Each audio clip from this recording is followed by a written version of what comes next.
Let's do question number 24th of exercise 5F, that is fractions. Question number 24th is subtract. हमें subtract करना है the sum of, किसका sum, 3 whole 5/9 and 3 whole 1/3 का sum. इन दोनों का sum हमें subtract करना है किस में से, from the sum of, from में से the sum of 5 whole 5/9 and 4 whole 1/9 में के sum में से. तो देखिए किस किस का सम करना है उसको मैं एक कलर में कर देती हूँ. अगर आप देखेंगे हमें इसका और इसका सम करना है और इसका सम करना है और सब्ट्रैक्ट करना है. और कुछ इंपॉर्टेंट वर्ड्स हैं, देखिए सब्ट्रैक्ट करना है फ्रॉम. अब आप देखेंगे, देखिए सब्ट्रैक्ट करना है इन दोनों का सम किस में से, इन दोनों के सम में से.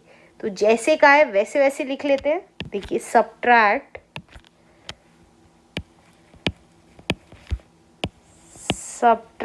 करना है किसे, 3 whole 5/9.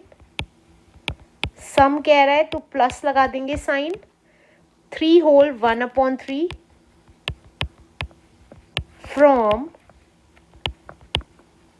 किसके सम में से, दूसरा सम क्या है, 5 whole 5/6. सम कह रहा है दूसरा वाला भी, प्लस लगा दिया 4 whole 1/9. देखिए अब समझ में आ गया होगा आपको कि हमें सब्ट्रैक्ट करना है इन दोनों का सम, जो किस में से करना है, इन दोनों के सम में से करना है, राइट. तो कैसे करेंगे, पहले इन दोनों का सम निकाल लेंगे और इन दोनों का सम निकाल लेंगे. तो देखिए हमने मिक्स फ्रैक्शन को फ्रैक्शन में चेंज कर लिया. तो 9 3 27 प्लस 5. तो 27 plus 5 is 32/9 plus 3 3 9 plus 1 10/3 from. देखिए आगे क्या कह रहा है, 6 5 30 प्लस 5 35/6 प्लस 9 4 36 37/9. ये आ गया. अब इन दोनों का एलसीएम निकाल लेंगे, राइट, क्योंकि डिनोमिनेटर्स 3 और 9 है. इसी तरीके से इन दोनों का, तो ये आ गया हमारा, देखिए 9 और 3 का एलसीएम निकला. तो 3 3 9 3 1 3, अगेन 3 1 3. तो इन दोनों का एलसीएम आया हमारा 3 3 9. देखिए 3 3 9 9 लिख दिया. फ्रॉम, ये बाद में सॉल्व करेंगे, अभी हम ये वाला सॉल्व करेंगे. देखिए यहाँ 9 है तो 32 में 1 की मल्टीप्लाई होगी, क्योंकि 9 1 9 होता है, प्लस 10 इंटू 3 3 9, तो 3 की मल्टीप्लाई हो गई, राइट. तो ये कितना आ गया, 32 1 32 प्लस 3 10 30/9. तो ये आ गया 62/9. अब यहाँ पे फ्रॉम आ गया, यहाँ पे भी फ्रॉम आ गया. अब देखिए अब हमें किसका एलसीएम निकालना होगा, 6 और 9 का. तो हमने 6 और 9 का एलसीएम निकाला. तो 2 3 6 9 एज इट इज. अगेन 3 से गया, 3 1 3 3 9, अगेन 3 से. तो एलसीएम कितना आ गया, 2 3 6 6 3 18 18 आ गया एलसीएम. तो 18 लिख दिया. अब देखिए 35 इंटू, हमें पता है 6 3 18 होता है, तो 3 यहाँ लिख दिया, प्लस 37 इंटू, हमें पता है 9 2 18 होता है, तो 2 यहाँ लिख दिया. तो ये कितना आ गया, 35 3 कितना हुआ, देखिए 35 3 3 5 15 3 3 9 एंड 10. तो ये आ गया 105 प्लस 37 2 इज 74/18. तो ये कितना आ गया, 5 + 4 इज 9 7 एंड 1/18. अब हमें यहाँ पे सब्ट्रैक्ट करना है, तो मैं यहाँ पे सब्ट्रैक्ट लिख देती हूँ. अब सब्ट्रैक्ट करना है इसको इसमें से, तो ये पहले आ जाएगी। मैंने आपको बताया था जब भी हमें सब्ट्रैक्ट करना होता है और हमें फ्रॉम के बाद वाली डिजिट दे रखी है तो हम बाद वाली डिजिट पहले लिख लेते हैं। 179/18 पहले लिखा, सब्ट्रैक्ट करना था तो माइनस का साइन लगाया और 62 फ्रॉम से पहले वाली डिजिट पहले लिख दी। यही डिजिट अब मैं दोबारा पीछे उतार रही हूँ, तो 179/18 माइनस 62/9, राइट। फिर से बता रही हूँ क्योंकि हमें सब्ट्रैक्ट करना था तो फ्रॉम के बाद वाली डिजिट पहले लिखी। ये मैं आपको लास्ट चैप्टर्स में बता चुकी हूँ कि जब भी सब्ट्रैक्ट करना होता है तो फ्रॉम के बाद वाली डिजिट पहले लिखते हैं और फ्रॉम से पहले वाली डिजिट बाद में लिखते हैं माइनस के, क्योंकि वो कह रहा है हमें ये सब्ट्रैक्ट करना है इसमें से, तो जिसमें से सब्ट्रैक्ट करना है वो पहले लिखेंगे और जिसको सब्ट्रैक्ट करना है उसको बाद में लिखेंगे। तो अब इनके डिनोमिनेटर्स डिफरेंट हैं तो हम एलसीएम निकाल लेंगे 18 एंड 9 का। तो 2 से गया 2 9 ज़ा 18, 9 एज इट इज़। 3 से गया 3 3 ज़ा 9, 3 3 ज़ा 9।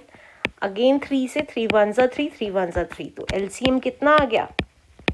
एलसीएम आ गया 2 × 3 × 3, दैट इज़ 3 2 ज़ा 6, 6 3 ज़ा 18। तो जैसे नॉर्मली अभी तक सब्ट्रैक्ट करते आ रहे थे वैसे ही करेंगे।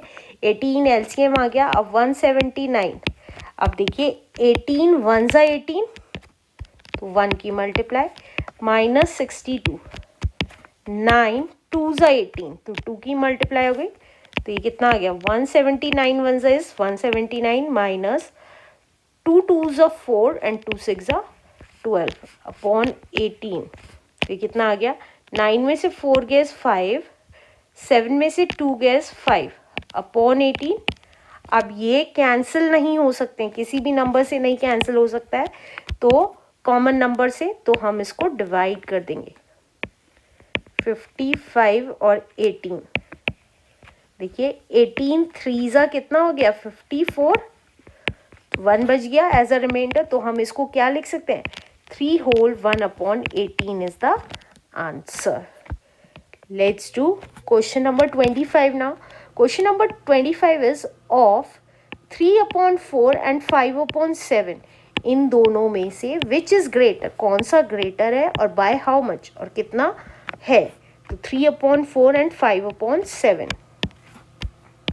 25 क्वेश्चन में कह रहा है 3/4 and 5/7 तो कितना ग्रेटर है और कौन सा ग्रेटर है ये निकालने के लिए हमें इनके डिनोमिनेटर्स लाइक उसमें करने पड़ेंगे, मतलब ये फ्रैक्शंस हमें लाइक फ्रैक्शंस में करनी पड़ेंगी।